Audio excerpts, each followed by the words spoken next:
Thank you for joining the Starting Points podcast.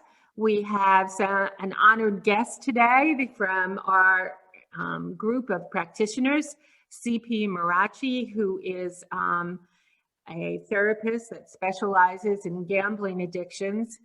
This is, as you know, this is part of the Starting Points education series. And without further ado, I'd like to introduce CP.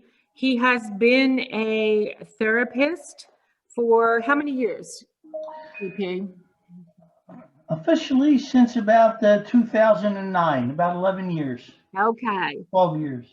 And that's because he took an interesting path to get here, but I'm going to let him talk about that a little bit. But let's try to get some of the basics out of the way so that we have some background before CP starts his story. So CP, today we've got casinos, we have lotteries, horse betting. If we go to the internet, we can do sports betting, casino betting. For years, the Catholic Church has relied on bingo, which is a form of gambling. So how is someone to manage their addiction to gambling in this world today? Well, gambling has grown exponentially over the years, and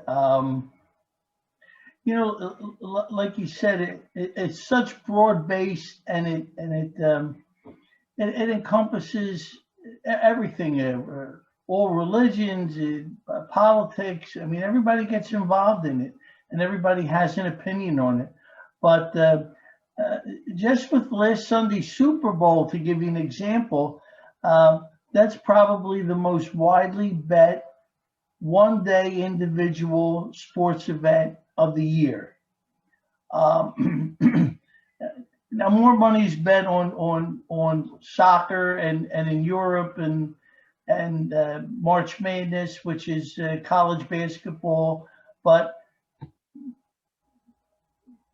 football is one of the biggest sporting events of the year. And they say over 90% of the people bet somehow on that game, whether it was on the actual game or what they call prop bets, or and a prop bet is something like you could bet on how long the national anthem's going to take, what color hat whoever sings the national anthem is going to wear. I mean, it's grown so much that you could lose thousands of dollars before you even bet on that one particular game. And now that they have something called DraftKings, online sports betting within the casinos, they have their own apps where you could actually bet every play during the game as to what's going on. So gambling isn't just gambling anymore. It's become real sophisticated, and unfortunately, it could hurt a lot of people who are predisposed to have an addiction. You mentioned DraftKings. I don't mean to pick on them, but it's true. I mean, they run commercials during just normal shows, not even sports activities. Where's the line, CP? Where's the line between a gambling problem and entertainment? So, and that's a tricky question too, Loretta, because they say a small percentage of people are addicted, and that percentage may be 4 or 5%. However, in our area, South Philadelphia area, South Jersey, where there's a lot of casinos, the number of the percentage of problems go up. So we might be in the 10% or more area. I know a lot of people where I live in South Philadelphia, they just opened up a live casino, it's called. You see it advertised on TV. Sure. And it's in walking distance of my house and my office. Now, we needed that because The other one, which is Rivers Casino, is 2 miles away. You know, and if you have a bicycle or you have an Uber app, you could go to the one in Chester, which is 15 minutes south, or 20 minutes north is Parks or 95. So you have all of these, and it's almost getting to be like a little Atlantic City where they're getting closer and closer. And you would think that they would be absorbed in each other, but the demand is there. Like you said, you see the DraftKings on the TV apps, Right. and on some days, especially before the sports show, they have a half-hour show devoted on how to actually use the app and make the bets. Crazy. So, and like I said, for 90% of the people, it's not a problem. But where I live, the percentage is higher than 10% because, I mean, I got an influx of phone calls after, in fact, that night, 10, 11 o'clock at night after the Super Bowl was over, I got phone calls saying, you know, can you help me? I'm in trouble, and that kind of stuff. So where's the line drawn? Most people go to the casinos, and what they do is they treat it as a night out. They, you know, let's have dinner. Let's put $200 away for gambling. If we win, God bless us. If we lose, it's just a night of entertainment. No big deal. And like I said, for 90% of the people, it's not a big deal. But for that 10%, it becomes a nightmare. And they start what they call chasing. Once they lose, they can't stop. They dip into money that was earmarked for rent or for the kids' schooling or for whatever. And it just becomes a horrible obsession. You know, it's just like, and I know everybody on this call is familiar with alcoholism, but in 1935, AA was born, and in 1945, NA was born.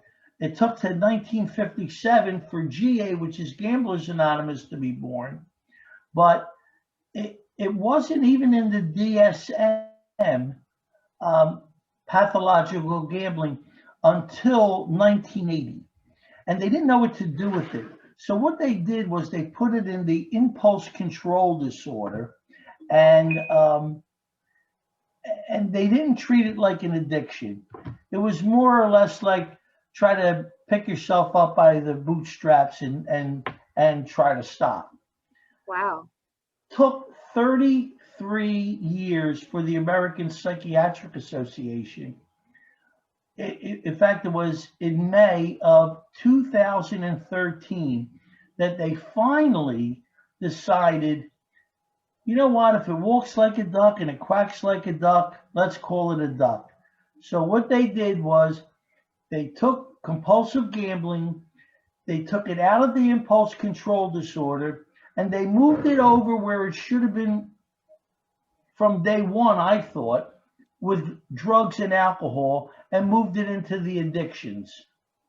So it finally became an addiction in 2013, and they renamed pathological gambling disorder. And there's 3 degrees. There's mild, moderate, and severe. So now that it's recognized by the American Psychiatric Association as a full-fledged addiction, because it was always a disease since 1980, but since 2013 they recognize it as an addiction. Now you can get some insurance companies to pay for it, but there's a lot of funding out there, especially in New Jersey and in Pennsylvania, and other states, but they're the 2 states that we're right here, and Delaware also. There's funding available through the Department of Health in Pennsylvania and in New Jersey through the New Jersey Council on Compulsive Gambling. There's funding available, so you don't have to pay for treatment. Is In that fact, just outpatient, or does that include? I'm sorry, say that again? Does that include both outpatient and inpatient? Oh, so you must be a mind reader, because number one, it doesn't, but there's a caveat, and it is in New Jersey, if you are a New Jersey resident, you can get a couple weeks of inpatient and they'll pay for it. Okay. At New Hope, at New Hope. Okay. That's only for Jersey residents, and it's a drug and alcohol rehab that has national gambling counselors on staff there that can help you with the gambling addiction. That's only in Jersey and only for Jersey residents. But now it's there in are Pennsylvania, right? Isn't that in Pennsylvania? New Hope? No, there is a New Hope in Pennsylvania. Oh, okay. There is a New Hope. It's a little town in Pennsylvania, a nice little quaint town. Hey, that's well, what I you're thought. pretty sharp there, Loretta. Loretta, get around. I don't know. You know all these spots. But the New Hope is the New Hope I'm talking about is in, I think, Central Jersey. Okay. And it's a recovery center. Okay. To just for Jersey residents. So, I mean, if you're a resident of someplace outside the state of Jersey, you have to pay for it, but Jersey will pay for it. The New Jersey Council on Problem Gambling will pay for it if you're a Jersey resident. Okay. All right. So now there are other treatment centers. The one I recommend highly is out in Arizona called Algemus, and it's in Prescott, Arizona. And I've sent dozens and dozens of people there. A lot of it's paid by insurance if you have the right type of insurance. If not, it's a private pay.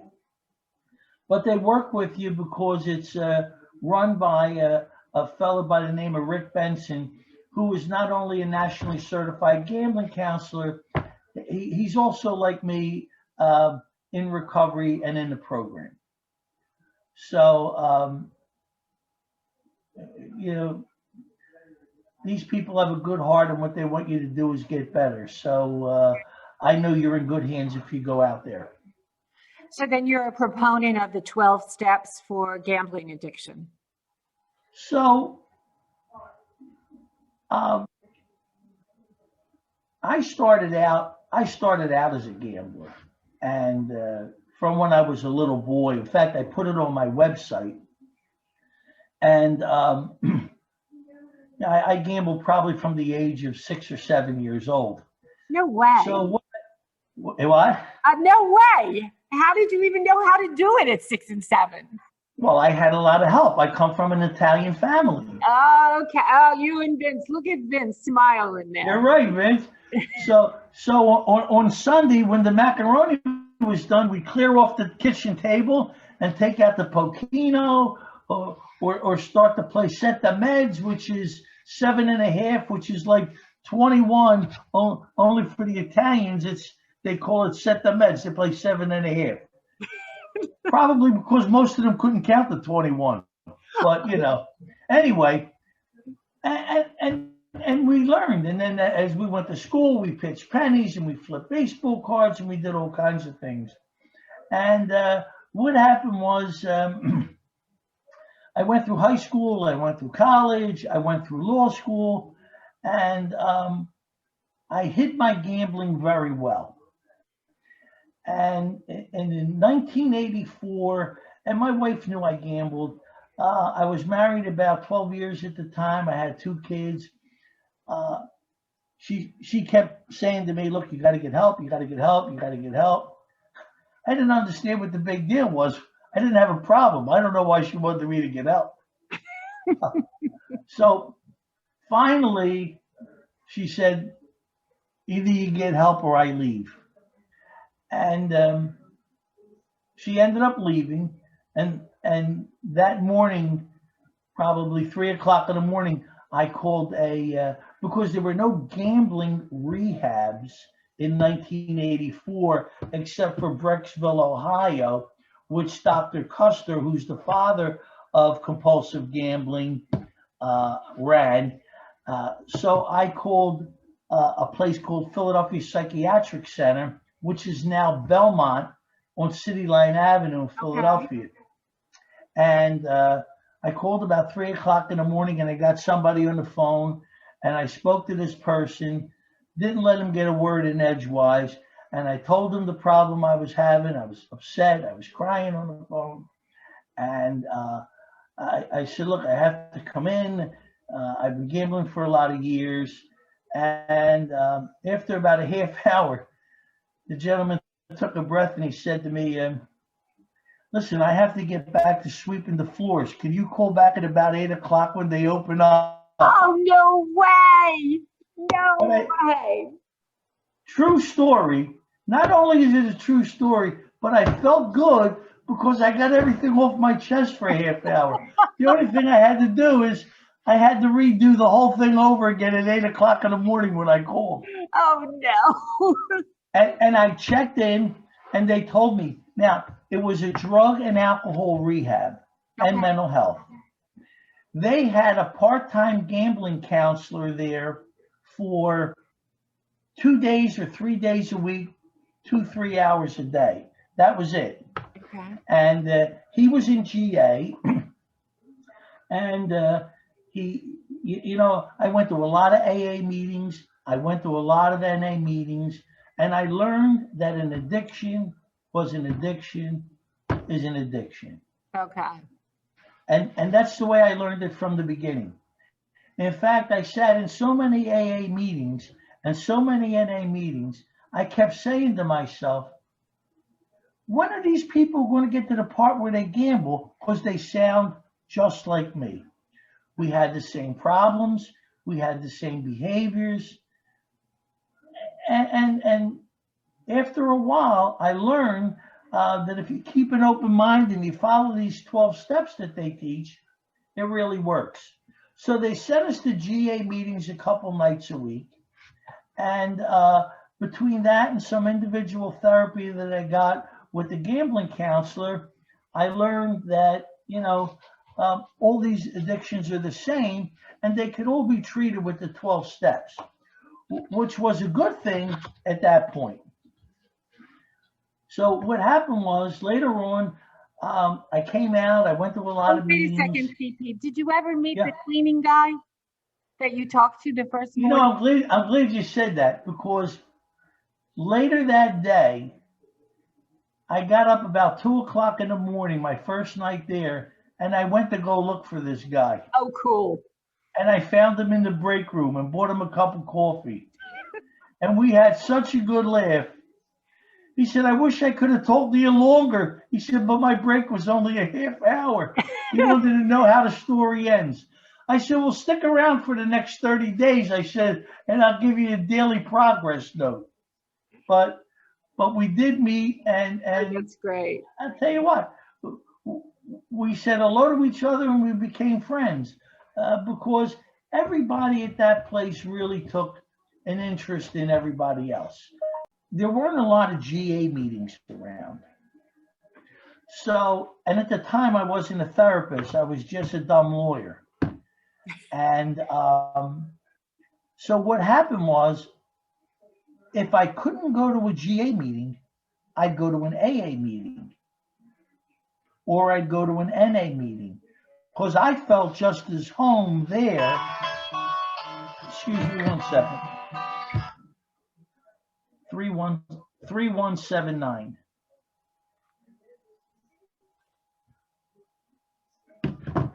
So that's the call box from downstairs, and they only have my number. They don't have my wife's number. So what happened was, I would go to GA meetings every night, and if I felt the need during the day to go to a meeting, I would go to an AA meeting or an NA meeting. Okay. because, like I said, to me, an addiction's an addiction. And things went well for about 15 years, 16 years. And then I got this bright idea that I was better. Uh-oh. I hadn't gambled in 16 years. I said, you know what? I might be able to do this a little bit. And that's where this stinking thinking comes in. So not only that, but it changes the way you think, it changes the way you live your life. And I started sliding back. I stopped going to as many meetings. Next thing you know, after a year or so, I'm not going to any meetings, and I relapse. Now, when I relapse, I don't just relapse by going back to gambling. I relapse in my thinking, and as a result, I ended up getting arrested, losing my law license, and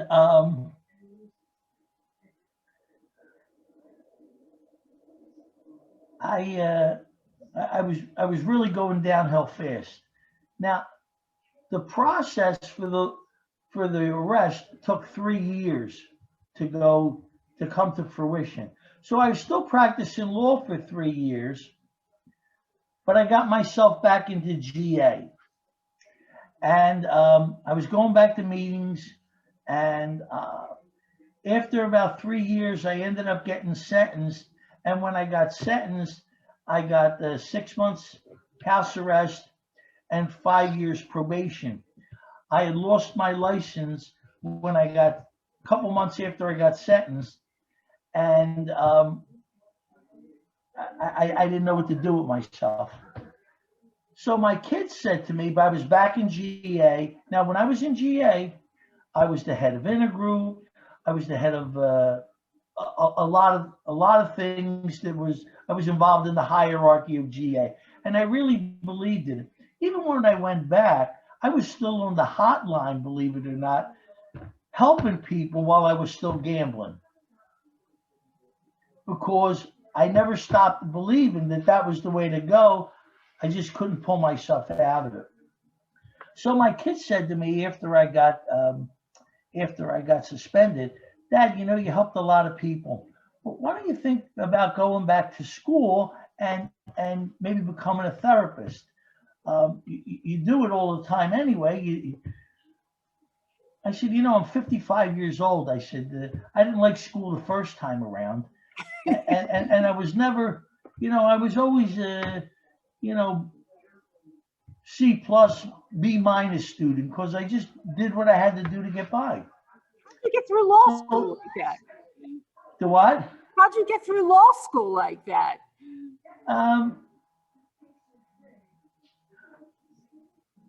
You know, if you ever saw that movie, Catch Me If You Can, I would take 2 weeks off. I would take 2 weeks off at the end of the semester, study my rear end off, and end up passing the tests. Unbelievable. Okay, so, but this is the way a gambler thinks. Why do the whole thing when you could do a piece of it? And, you know, so what happened was, at 55, I went to LaSalle, and I got a master's degree in clinical counseling psychology. And it took about 3 years. And I ended up, while I was in my last year of school, I did an internship at a place called Genesis in Collingswood, right down the street from Starting Point. So I was looking on the, I brought to them an idea, and I said, why don't we treat gamblers? And they said, look, they said, look, kid, and even though I was 56 at the time, 57, they said, we do alcohol and drugs here. And I said, well, I went online and I found out that they're looking for a drug and alcohol rehab who has a national gambling counselor on staff, and they will give us funding to treat gamblers. Well, I didn't know anything about even the drug and alcohol world at the time. But apparently the F word, funding, raises a lot of eyebrows. So when I said funding and I said it twice, they made everybody sit down and started to listen. That's great. So what we did was we started a program. 4 months later, they gave us funding and we started to treat gamblers. And it grew to the to one of the biggest gambling treatment centers in all of Jersey, not just South Jersey, in all of Jersey over the years. And I stayed there for about almost 10 years. And then I left and decided to go on my own as an LCADC. And I went to down the road and came to Starting Point. But, earlier when I was in school, my very dear friend who passed away, John Pilla, took me over to see Vince and introduced me to Vince DiPasquale. And I was still in school at the time. And Vince said to me, maybe someday when you get out of school and you get all your certifications and your licenses, maybe you'll want to come here. I didn't even know what he was talking about at the time, but I didn't realize. I knew Vince was a smart man. I just didn't realize how prophetic he was, and how clairvoyant he was. So I should have just asked him for the date. But I was afraid because as a gambler, I might have bet on it. So I wanted to make sure I didn't do that. And that's what happened. So I ended up getting suspended with my law license for 5 years. But instead of applying for it back after 5 years, I was so in tune to the counseling that I waited another 2 years until I was finished everything, all my schooling, all my certification, all my licensing work. And I actually got my license back within a week of getting my LPC and my LCADCs and stuff like that. That's amazing. So now I'm able to practice law again, which I don't do probably because a lot of this corona going around and it's hard because I did a lot of criminal law, but doing all of this counseling has been a godsend.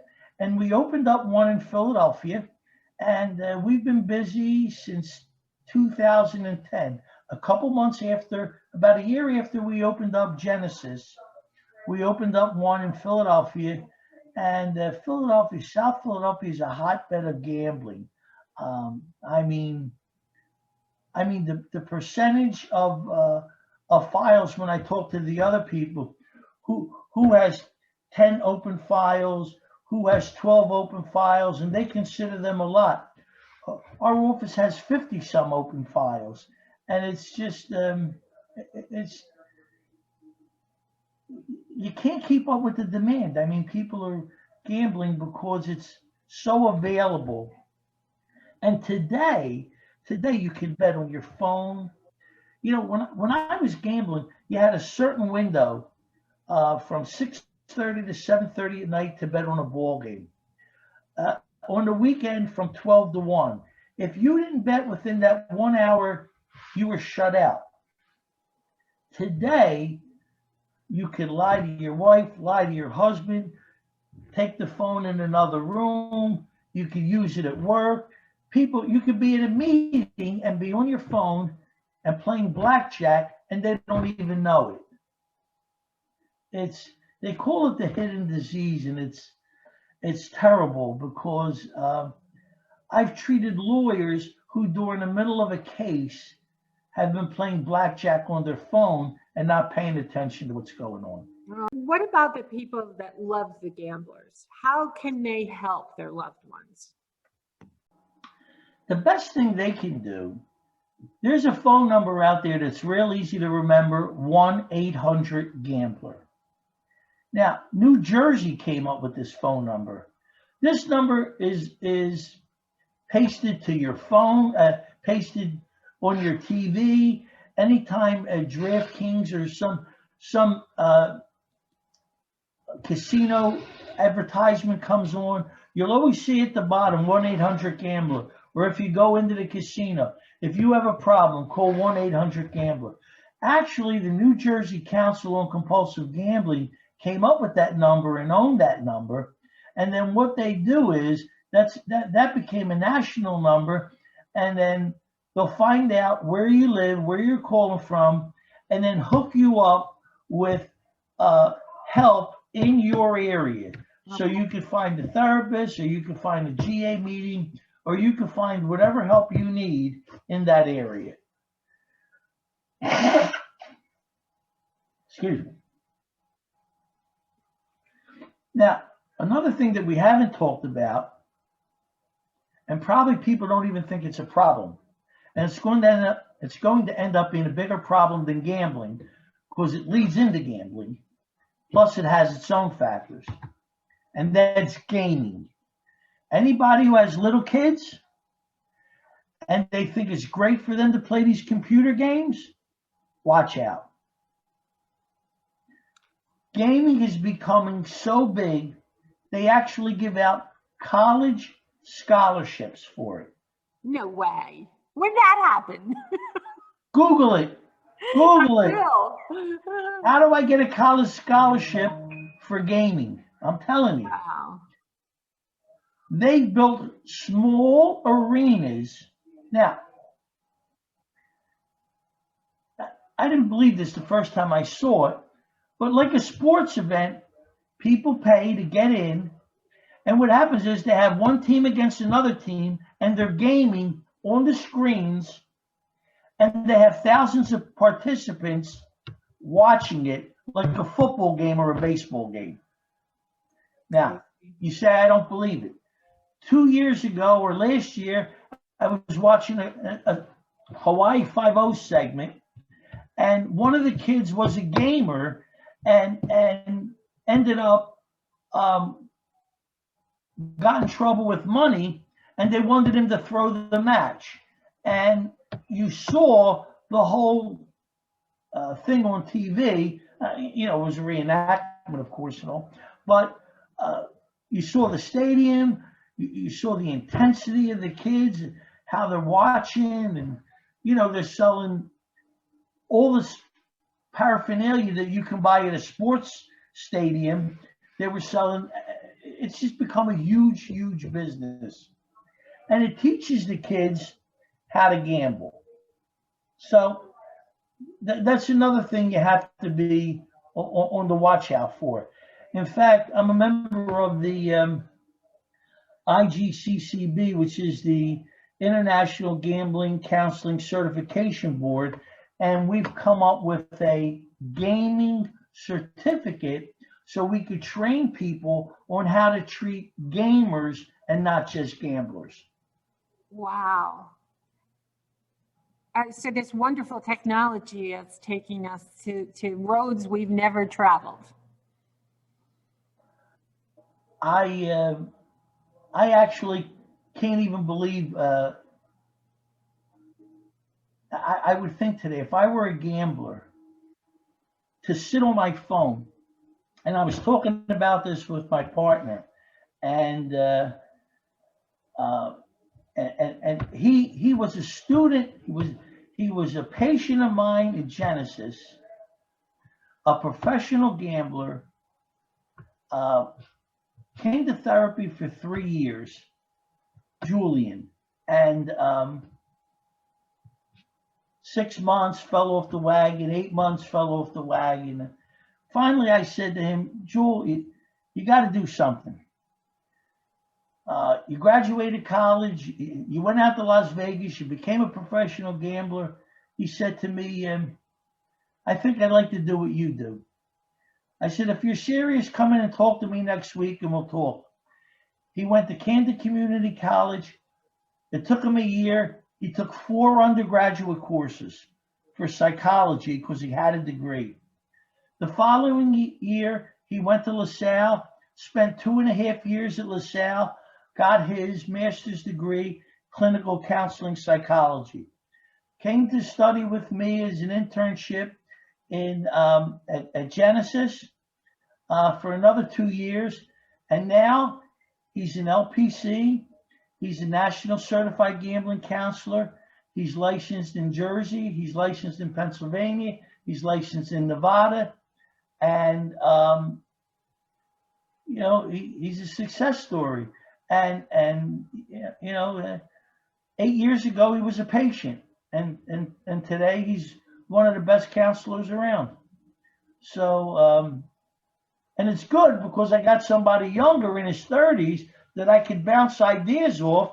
So every time I don't know how to get on a Zoom meeting or something, all I got to do is make a phone call. You know? Or he explains to me how these apps work. He said, you know, you could bet on the next play of a game. You could bet who's going to score a touchdown, who's going to call a timeout. I said, are you serious? It's just, it boggles the mind the way these companies come after you, and and what they're doing. Some of them are actually preying on the compulsive gambler, because the 10% that gamble and have a gambling problem are going to gamble on everything. Right. 90% are going to treat it like we said before, like going to the casino, having a nice night out, you and your wife, you and your husband, you and your partner, and we're going to, you know, if we win, we win, we lose, and it's no big deal. But it's the other people that are getting hurt. What about for families, CP? What you know, is there like the same kind of support in the 12-step programs? It's it's exactly the same. Okay. But like I said, there's not that many Gam-Anon, which would be akin to Al-Anon and Nar-Anon. Okay. There's just not that many meetings.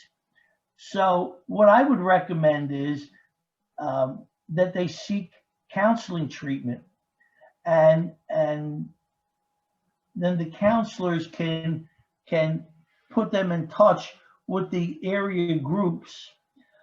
Some of them are still having meetings, some of them are doing it virtually.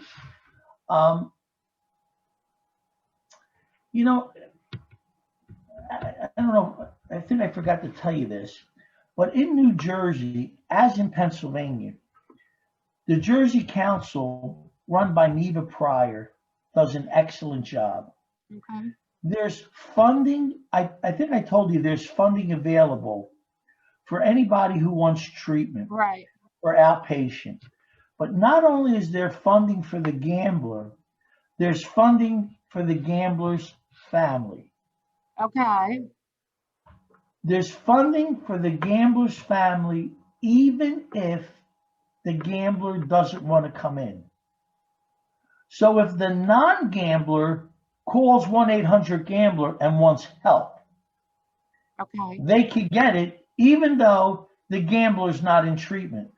They'll just open up a special file for you and do family counseling, and you won't have to pay if you can't afford it. That's great information, CP. Did we miss anything else, do you think? I don't know. You know, to finish up the road that I traveled here, when I went to school, I thought the only way to treat somebody was through the 12 steps, because that's all I knew.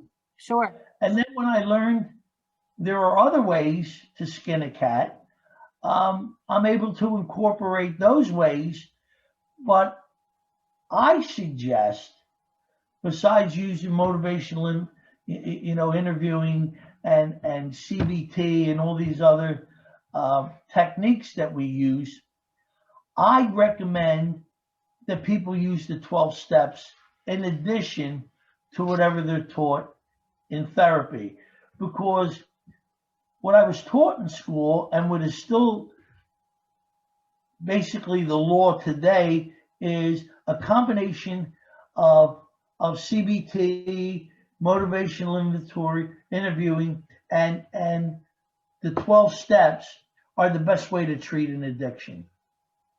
So I'm in the camp where, you know, as many tools as I could put in my bag to help somebody, Right. I'm willing to do. But some people, I understand, don't like the 12 steps, and some people, you know, they could always check out Smart Recovery, and there's other alternatives. But if you can get the 12 steps in there and keep an open mind, um, and understand that an addiction's an addiction's an addiction. You can't go wrong. I've had some people say to me in the beginning, "Thank God I'm only a gambler and I'm not a junkie." And I said, after I cleared my throat, "That's exactly what you are. You are a junkie." Well, I don't do drugs. I said, "No, an alcoholic, a drug addict, a compulsive gambler, they're all the same thing. It's just that we use different substances. That's all it is. You know, they're brain diseases. Uh, we need to work on our recovery one day at a time. Keep an open mind, and like I said, if you combine the 12 steps with what you learn in therapy, you got a really good shot to beat this disease. And that's the good news, right? That's the good news. Well, The bad CP, news is you're always going to be tempted, but it's what you do with the temptation that counts. And it's okay to be tempted. It's just what do I do with the temptation? How do I, you know, do I pick up the phone, I call my sponsor, I read my books, I talk to the people in the program, I call my counselor. I don't give in to the temptation. And that's what you have to do, not give in to the temptation.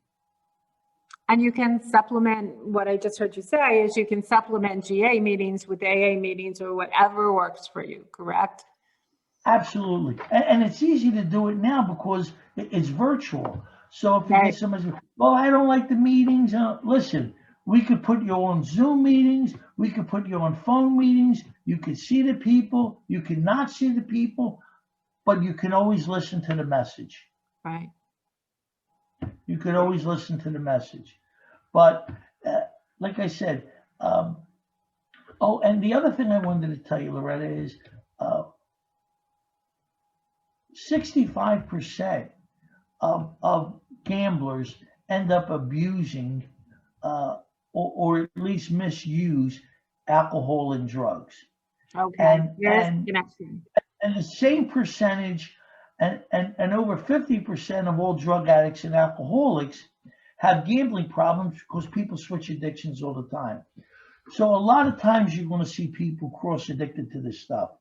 So the funding is available even if you're an alcoholic who has some gambling problems. It doesn't have to be your primary addiction because it may not be your primary addiction today. Got it. It may be 6 months from now, but as long as you can answer certain questions and it interferes with your life and you no longer have control of it, just like step 1 says, you can qualify for help. That's great to know. CP, I cannot thank you enough for doing this with us today. It's my pleasure. Really appreciated. It's my pleasure. And all for making the transition over to the starting point so good, and just the work you do and the care that you show these people, you know, it makes me realize that, you know, everybody's worth saving. Not just some, everybody's worth saving. And You just have to be there to help them. And if they don't get it on the first or second or 42nd time, maybe they'll get it on the 43rd time. Who knows? We can't stop trying, right? You can't, because who am I to say you're not going to get it the next time? Right. All right. Thank But again, I want to thank you for having me. We loved having you.